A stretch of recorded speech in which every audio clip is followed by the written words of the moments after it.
List করবেন কি কি লাগবে।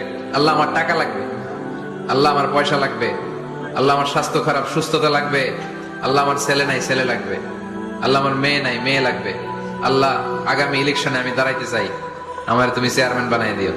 এইগুলো লিখবেন। পারবেন? কথা কয় না। পারবেন? পারবেন? সুপার শপে গেলে কি কমেন্ট পড়ছে নাকি আপনাদের দোয়া? হ্যাঁ, ও চেয়ারম্যান সাহেব আপনি? মাশাআল্লাহ মাশাআল্লাহ। তো এই যে এগুলো লিখবেন।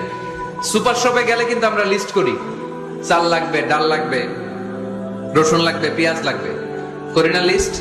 দেখেন দুনিয়ার জন্য কত কনশাস আমরা, কত সচেতন। তো আল্লাহর কাছে কি চাওয়া লাগবে ওইটা নিয়ে টেনশন নাই, লিস্ট করবেন আর যাবেন।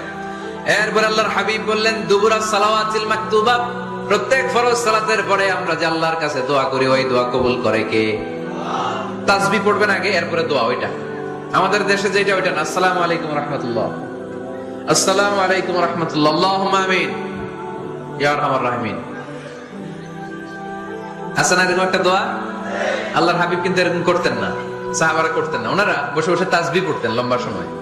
তাসবিহ পড়ে এরপরে দোয়া করেন, কবুল হবে। আয়াতুল কুরসি পড়বেন, কবুল করে নিবে কে? মান ক্বারা আয়াতুল কুরসি দুবুরা কুল্লি সালাওয়াতিন মাকতুবা লাম ইয়ামনাহু মিন দুখুলিল জান্নাতি ইল্লাল মাউত।